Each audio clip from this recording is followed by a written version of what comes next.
aku sing tua sing akeh lupute ya no. Apane aku tak lanang ya toh untuk wanita itu selalu benar. Mungkin harus sing aku ya.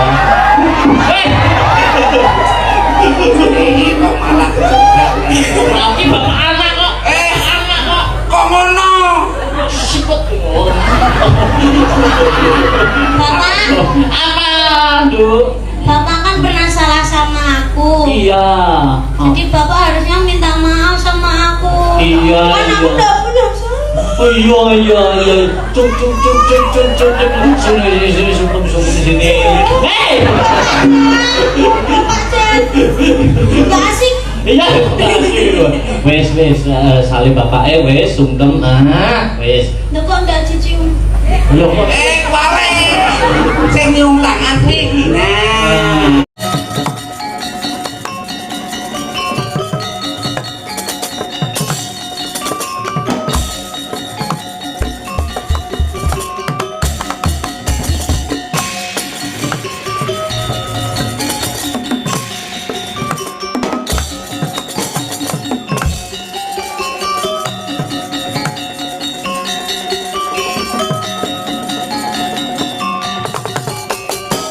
Begegek ugek sadulita hembel lae layak to layak prenjake padha ganter jagone padha tarung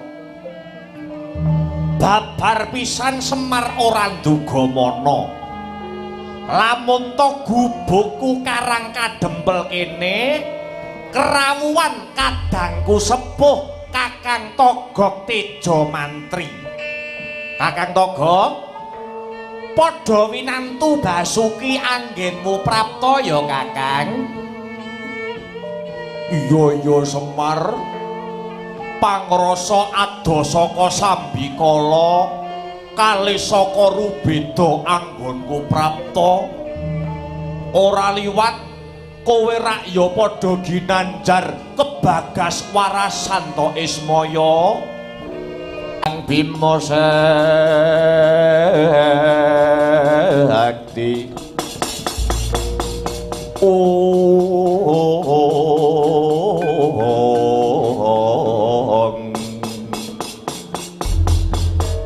Kosek Kakang Togog kok iso kandha sing kaya mengkono mau nganggo dasar apa nganggo wewaton apa Kang ngene yo Mar apa merga kadaya jagate sing wis sepuh donyane sing wis rapuh kahanane saiki kok malih dadi panas kowe ngerti dhewe Togog iki wiwit biyen gandrung karo tembung kerukunan nanging apa nanging nyatane kabeh panjangka gegayuhan lan panginta-inta ora bisa mulus kaya sing tak karepke kepara nyata lamun ta tentrem kuwi ora langgeng Mar kabukten ingkang kagelar ana negaraku ana tanah sabrang ana nanging isih kelebu wewengkon negara Ngastina ya kuwi negaraku sing jenenge negara Loji Tengara Kosek bosmu utawa ratumu jenenge sapa Kang Ratu Blegedu tak kira sak jagat iki ora ana sing ngungkuli ing reh kesugihane jenenge Prabu Jaya Santika. Njur gandeng cenenge apa karo Semar? Terus terang wae ya Mar. Togog iki meri karo kowe Mar. Sing ndok mereni babakan ngendi Kang? Semar momong para satriya Pandhawa kowe ngabdi marang para Pandhawa sing racake para Pandhawa kuwi yen to mbok tuturi yen to mbok kandhani iki isine mung bangun kang sarta miturut ketitik tansah ngambah marga kang rahayu. Ning aku nelongso Mar, togok nelongso. Bareng dapukku dadi abdi, dadi batur ana negaraku Loji Tengara kono. Aku ngelingke karo sesembahanku sing jenenge Prabu Jaya Santika. Wela dalah Mar dikandhani iki mlebu kuping tengen metu kuping kiwa. Aku dikandhani malah dipentelengi, aku nuturi karo Jaya Santika malah diidoni sing dadi raiku. Mongko sing jenenge pamong kaya aku karo kowe iki duwe kewajiban sakmutuhe tumrap apike sing diemong. Kuwi tanggung jawab gedhe sing ora enteng Mar. Semar ngomong karo para Pandhawa kelakon dadi wong becik, kelakon dadi wong apik. Ning aku ngomong karo Jaya Santika lan warga ing negara Loji Tengara kabeh do bubrah pakartine mengkang saka pernataning agama, jlewar saka paugraning kautaman. Mongko wong kuwi yen wis rampung anggene urip ning diparane to Mar. Ora wurunga menungsa iki besok kabeh bakale mati. Mongko sing jeneng wong mati iki sok tak bakal tanggung jawab sakmutuhe piye anggone netepi kewajibane ana ing Madyapada. Mongko aku ora iso ngandani karo momonganku. Iki njur lelakon tek kaya ngene iki piye, Mar? Aku meri karo kowe. Aku tak sing genti momong Pandhawa, kowe momong wong-wong sabrang kono, Mar.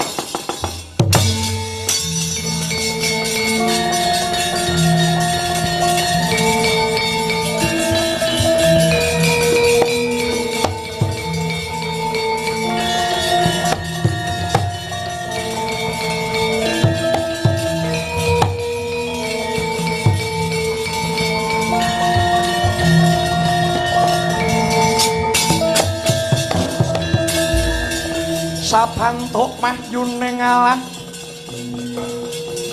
Giya dumelah mangolah ilmu bangkit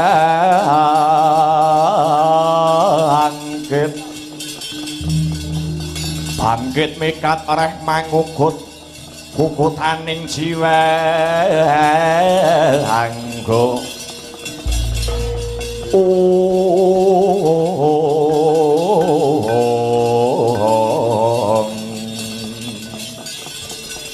musik to.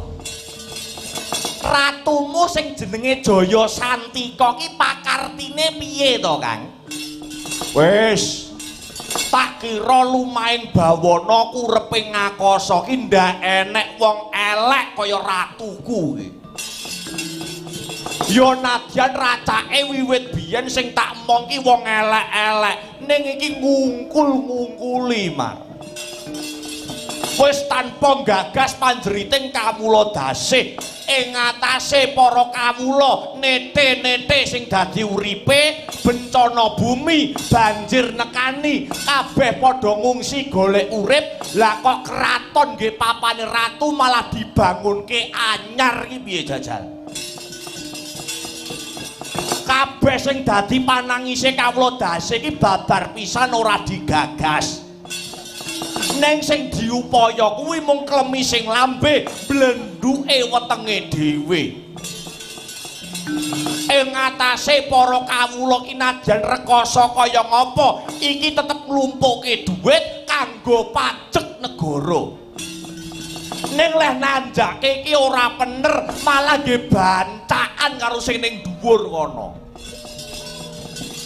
Rina wengi iki isine mung pinter-pinteran guneman nanging babar pisan ora tau ngrampungke perkara. Lah pakartine sta kaya ngene kok diumbar. Kawulane iki njur arep digawa nyang endi, Mar? Aku njaluk tulung karo kowe ya, Mar. Mbuh piye caramu, mbuh piye reka dayamu. Elingna Ratu Gustiku kae. Elingna Ratu Gustiku kae. Iki mengko yen sing ngelingke pamonge satriya tanah Jawa mbok menawa bakal ana padanging lelakon. Wis aku njaluk tulung karo kowe ya Mar. Wis aku tak leren lek aku dadi togok yen nganti ora bisa gawe katentreman, aku pasrah bongkokan karo kowe ya Mar.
Petruk Bagong rene.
Caritaning satriya linoe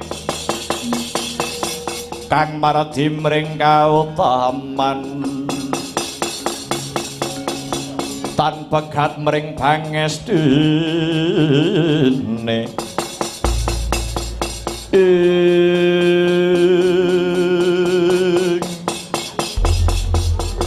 Gareng wonten dawuh Bapak tanpa lidah sinambung banyu tinalang mestine kupingmu krungu dhewe nadyan kowe mapanmu mau ana pepungkuran senadyan mapanmu ana ing pepungkuran tak kira kowe wis mudeng apa sing dirembug dening pakdemu Kakang Togok Tejo Mantri. Aku ngrumangsani wis tuwa Gareng, aku ngrumangsani wis tuwa.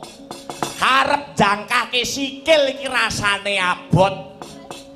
Mongko pakdemu Togok iki mau masrahke sak wutuhe babagan katentremane ana ing negara Loji Tengara marang Semar. Gareng, kowe anake sapa? anake Bapak Semar. Kewajibane anak marang bapak kuwi kepiye, Gareng? Mbangun miturut napa ingkang dados perintahipun bapak. Nek aku kandha ngulon, Gareng inggih badhe ngilen. Nek aku kandha ngetan, Gareng inggih badhe ngetan, bapak. Gareng dina iki budhal ning negara Loji Tengara, tentremna kahanan Loji Tengara.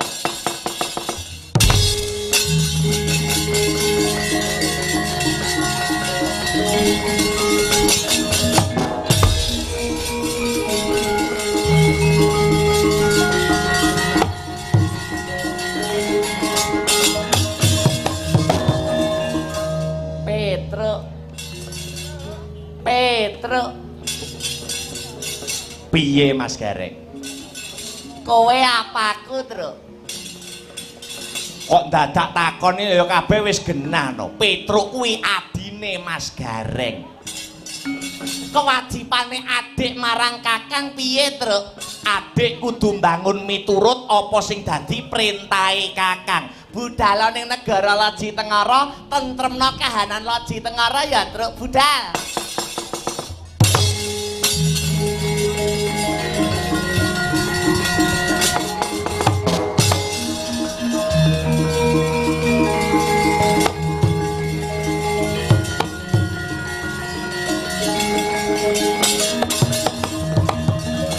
Kowe apaku, Truk? Kuwalik no. Kuwalik. Lho, kowe iki lho apaku? Kuwalik sing takoni aku. Lho, mosok? Mosok lho. Gong, Nun. Gong, Nun. Kowe apaku? Adikmu no kok. Kewajibane adik marang kakang iki kepiye? Kakang kudu manut ning perintahe adike, mangkato ning Loji Tengara. Kusik ta. Kusik ta. Mangkato kusik. Ki meng ndak kleru ta. Piye ndak kleru piye? Kowe iki lho apaku? Adikmu. Kewajibane adik nyang kakang ki apa? Kakange kudu manut ing perintahe adike mergo adike jek cilik. Lah, kok ya ngono kuwi lho. Ana tetembungan yen wani aja wedi-wedi, nek wedi aja wani-wani. Yen pancen kowe moh mangkat, nek pancen Bagong moh mangkat, aku tak budal dhewe ra apa-apa. Ewadene kok nganti aku ki engko mati, kok nganti Petruk iki engko mati. Diajar disiksa karo wong negara Loji Tengara. Aku wis sumpah, Petruk wis janji, Petruk wis prasetya, sok nyawaku, sok maku gentayangan sing arep ngedeni kowe. Ya ampun kok meden-medeni ngono kowe. Tek elek ngono kuwi, lah kari kowe wani apa ora? Mangkat apa ora? Kowe mangkat monggo, ora ya monggo. Ayo, mangkat apa ora? Siji ngrasakne lara, ngrasake lara kabeh. Hah? Mulya siji dirasakne bebarengan. Nek enek mulyane Petruk, sok kowe ya tak jak mulya. Hah? Bengi iki ngrasakne adem kabeh.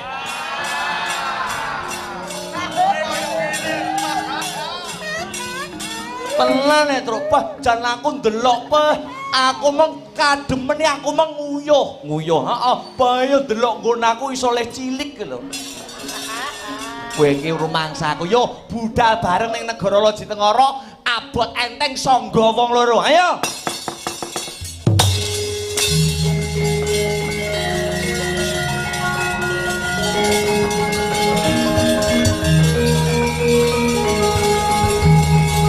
Budal wong loro budal. Ya. Yo.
gayuh gegono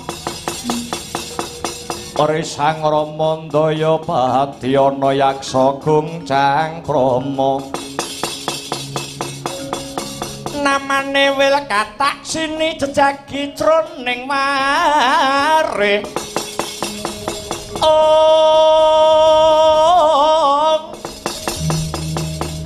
Mbadha kolam tanpa tuwuk mina-mina Jrojaladri mila gugu saben ari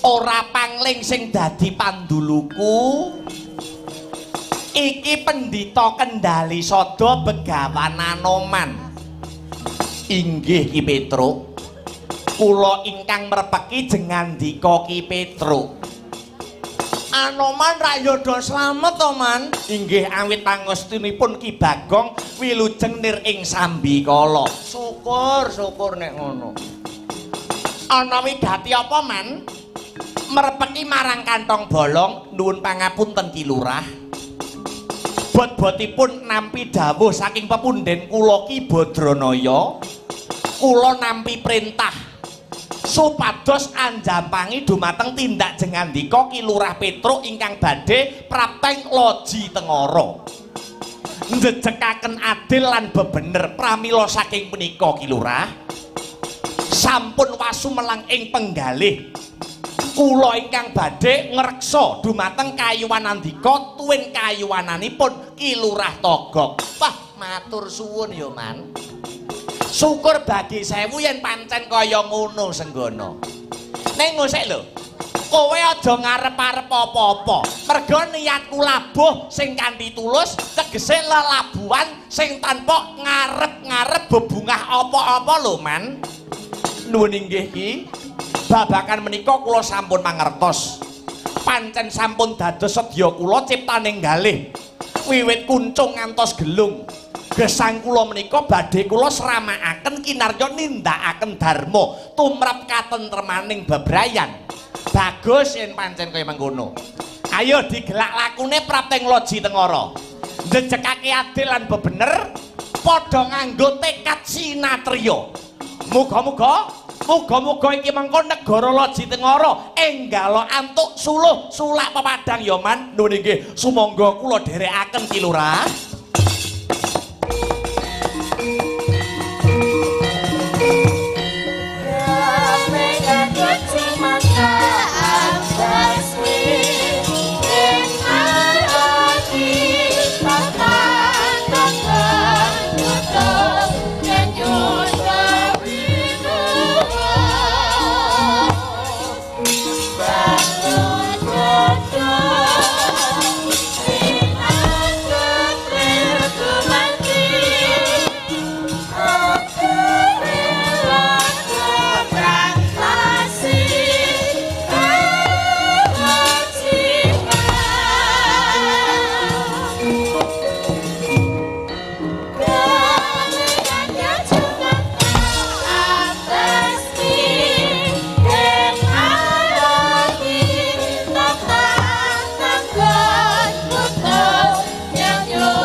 Srumah Wahyun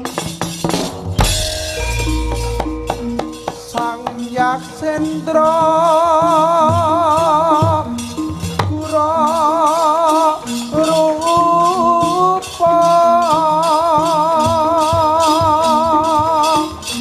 Mangasas Katihange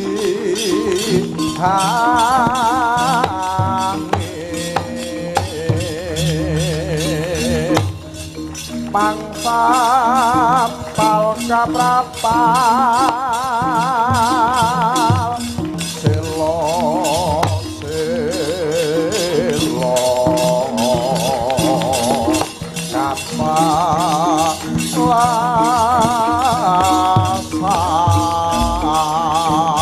Kapalasam Satu lumah Yumangungsi Kakyat kakundo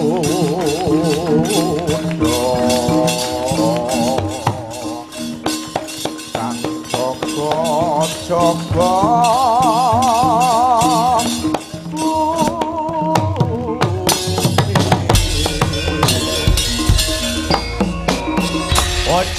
Bojleng iblis laknat padha jek-jekan. Yen ora sisip sing dadi panduluku, iki ana wanara kusika seta wani mlebu ana wilayah negara Loji Tengara. Lamun bisa tata jalma manungsa sapa sing dadi aranmu heh wanara? Mburi saka pertapan Kendali Sada. Jenengku Begawan Anoman, bali takon jenengmu sapa heh Barongan. Warangka utawa patih negara Loji Tengara. Yaksa Dahuru sing dadi jenengku. Dene aku aranku Temenggung Salokat Katut Barat. Bedes elek. Sajak duwe niat kang kurang prayoga. Duwe karep apa kowe mlebu ana wilayah negara Loji Tengara? Blaka Suta blak kutang terus terang. Tekaku mrene ora saka prentuling atiku dhewe. Nanging Begawan Anoman nampa laporan saka warga masyarakat kang mapan ana ing negara Loji Tengara. Yen to ratu Gustimu duweni watak angkara murka, adigang, adigong, adiguna. Apa pancen bener? Kuwi urusane negaraku. kowe wong Jaban Rangkah ora menang nyampuri perkarane wong Loji Tengara. Ora usah melu-melu celeng boloten, ora usah melu-melu kebolatengen. Kusik. Sipate ratu kuwi kudu ngayomi karo kawulane, ora kok malah ngidak-idak kang sarta nyiksa panandange para kawula. Kuwi jenenge panguwasa sing kinarya gada. Mula wigatine Begawan Anoman tekan Loji Tengara kene mung bakal nganti ayo para sentana Prajanegara Loji Tengara kalebu patihe sak ratu gustine supaya nindakake dharmane dhewe-dhewe tanpa singlar saka bebener lan tanpa nerak rasa kautaman. Lamun tumindake ratu sak patihe lan kabeh para sentana negara Loji Tengara tetep ora gelem diowahi, tetep beguguk kutha waton, tetep dak siya marang para kawula. Ora kok Begawan Anoman meden-medeni ora. Negaramu kene jagang ana sing jero, beteng ana sing kandel. Ora nganti setunggal dina Loji Tengara bakal tak ratakne padha bumi. Tumenggung cekelen monyet elek iki, bangsat elek.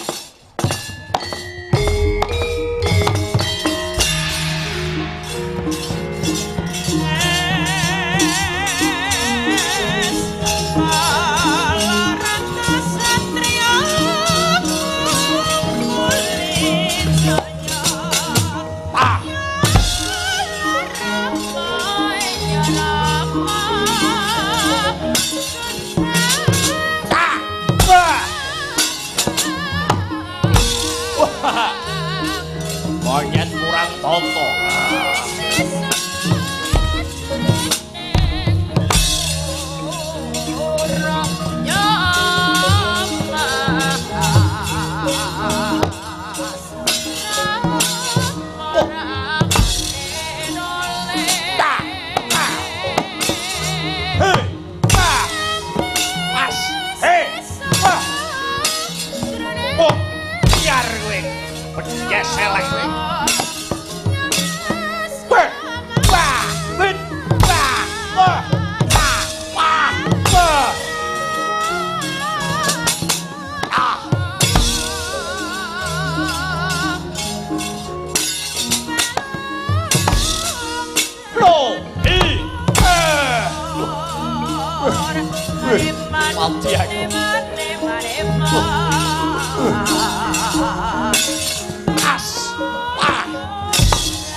Ancut bumregut ngembat watang ora basa mungsuh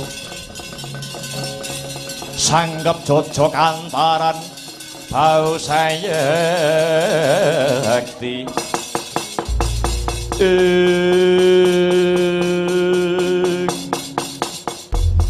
Apure kaya wedhus wani mlebu kraton Loji Tengara sapa iki Ndangu dateng kula.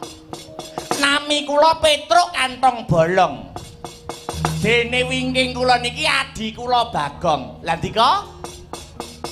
apa ora kulak pawarta hadol pangrungu Ratu kondang kaonang-onang kajuara saindenging jagat raya Prabu Jaya Santika iki ya aku iki Oh, iki to wonge. ya dina iki isih tinarbuka lawang mertobat kanggo panjenenganmu Mula tetep ana darmaning Kanalendran. sing kudu berbudi bawa leksana berbudi iki tegese seneng geganjar ngula wisuda bawa leksana apa kang kawedar kudu kelakon yen iya ya iya yen ora ya ora wis kesuwen Sang Prabu wis kesuwen udakara 32 taun bangsamu dhewe mbok idak-idak merga saka panguwasamu sing ngumbar marang kamurkan mula dina iki syukur yen kena tak elekke ewadene ora kena tak elingke detik iki uga Prabu Jaya Santika kudu lengser saka kelungguhan Nalendra kelungguhan ratu ya kuwi kraton Loji Tengara welah dalah kakean bebangal gibeng diengkleh wedhus elek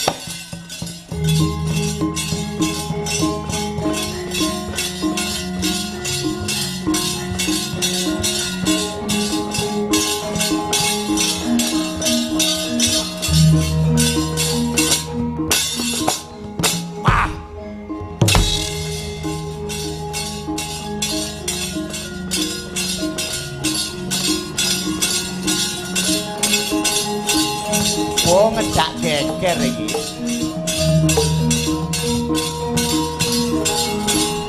Good, pas, sundel kong, Oke. Oh, biar kowe.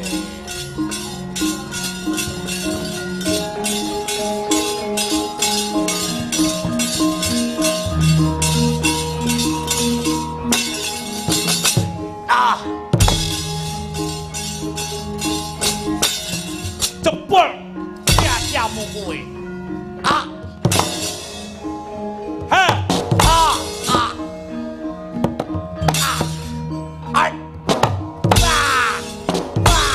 Sundel kong, Oke.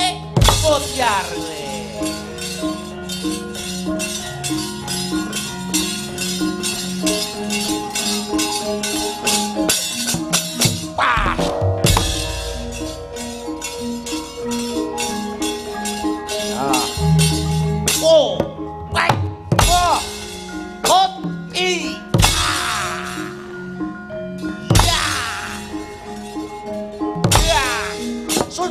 Oke. Biar inilah kerjasama.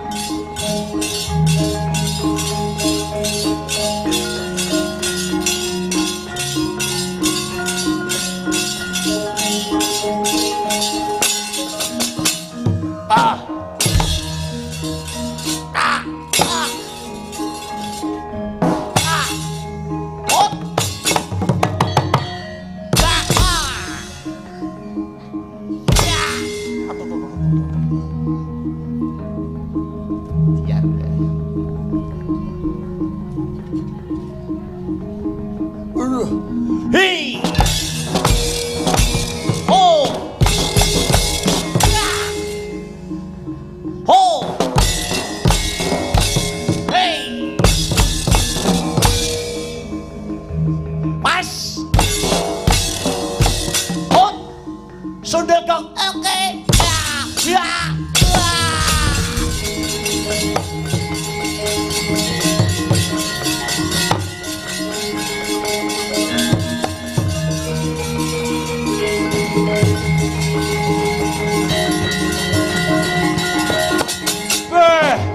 Ayo kowe.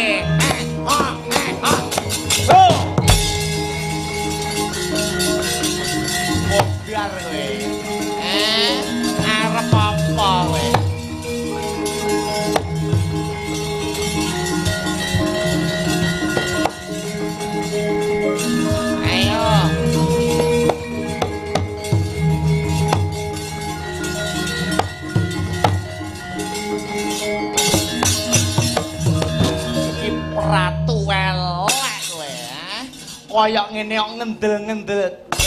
Ayo kowe, nek wis ngene arep apa? Kowe senenge nyiksa rakyatmu, Rakyat wis bayar pajak, pajake kok mbok korupsi. Kowe ratu cap apa?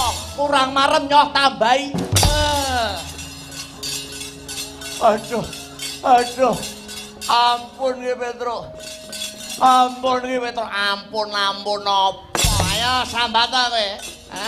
Budia kowe. Aduh, kula nyuwun ngapunten apa?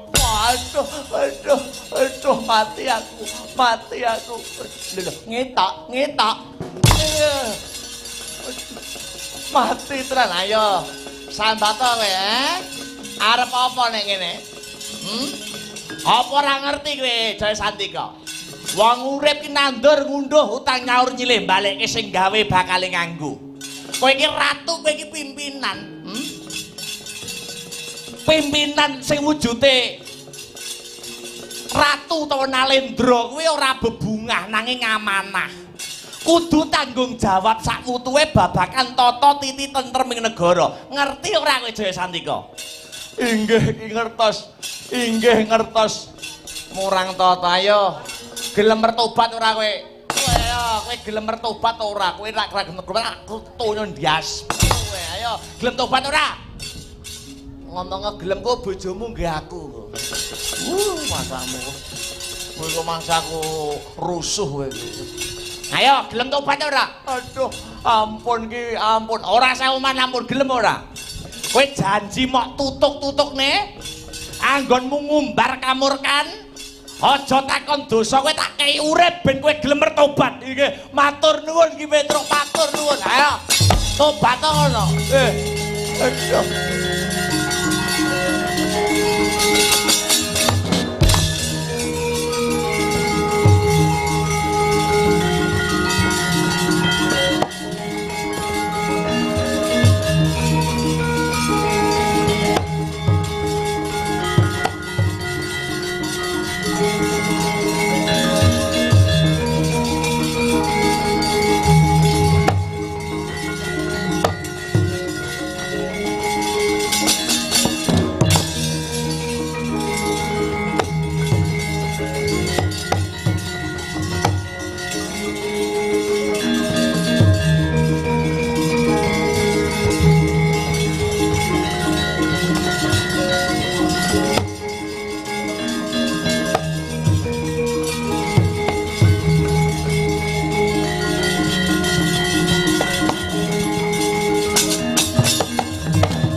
Bareng Prabu Jaya Santika kalah musuh tanding karo Petruk.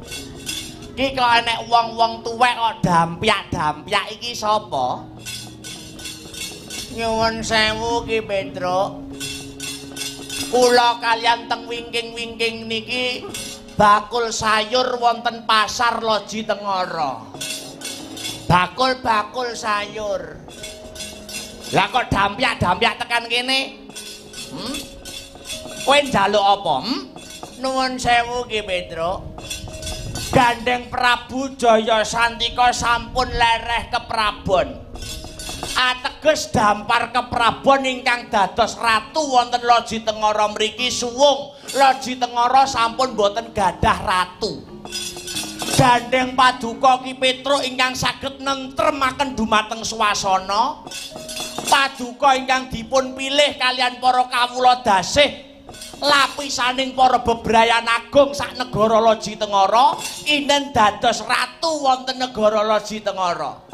Pripun upami Ki Petruk dados ratu wonten negari Loji Tengara purun napa mboten? Ya, kowe njaluk aku supaya dadi ratu. Nggih. Kowe bakul sayur. Aku gelem dadi ratu. Yen patihe adiku Bagong, merga iki sing ngancani rekasaku. Sumangga kula dandani busana ratu sak patihipun Ki Petruk.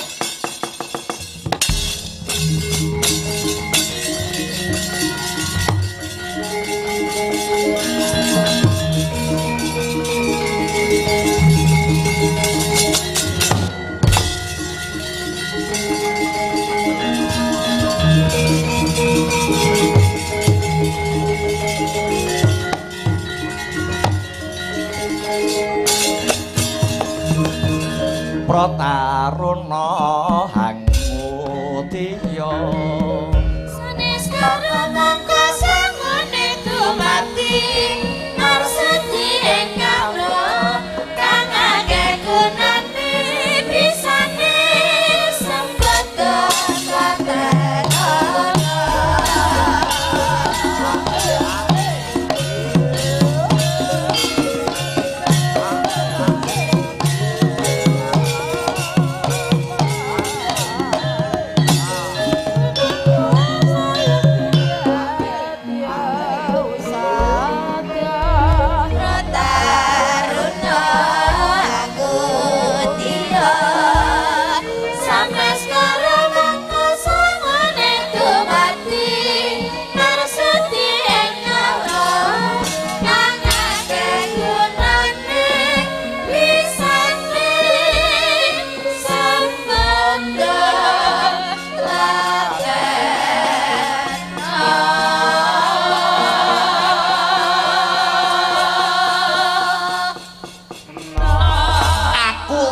njaluk jabatan.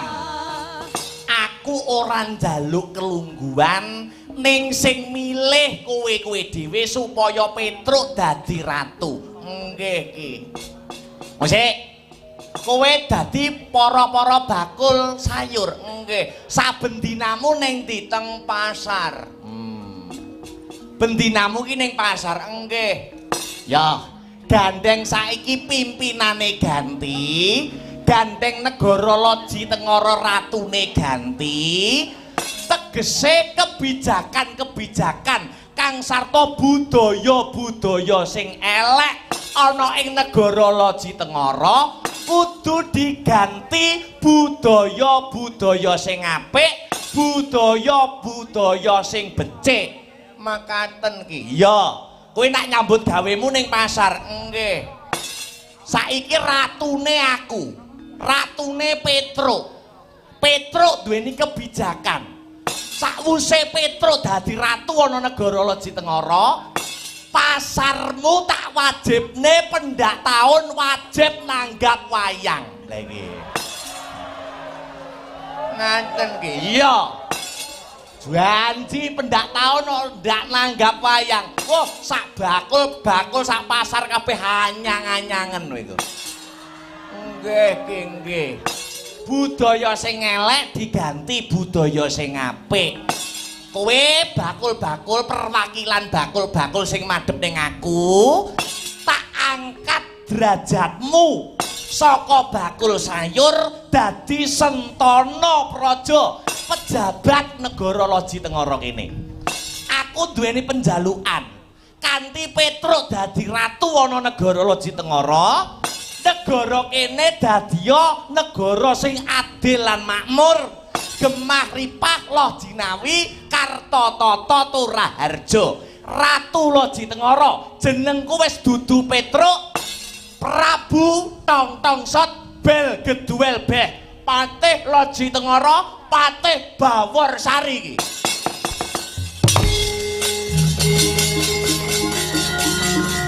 Matur nuwun Prabu Tongtongsot, matur nuwun Prabu Tongtongsot.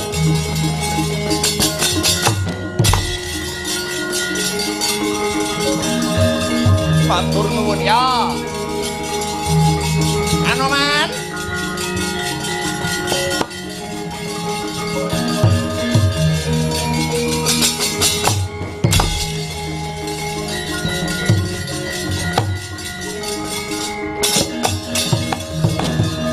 Anoman malumpat sampun prapteng witing naga sahari. Mulat mangandhap katingal wanudya yukuru aging.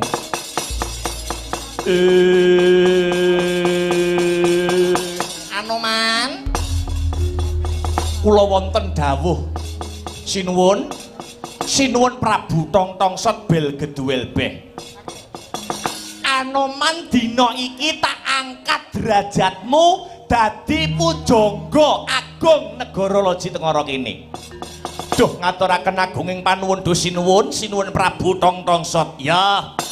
gandeng negara Loji Tengara kene iki maksih ke bawah perintah.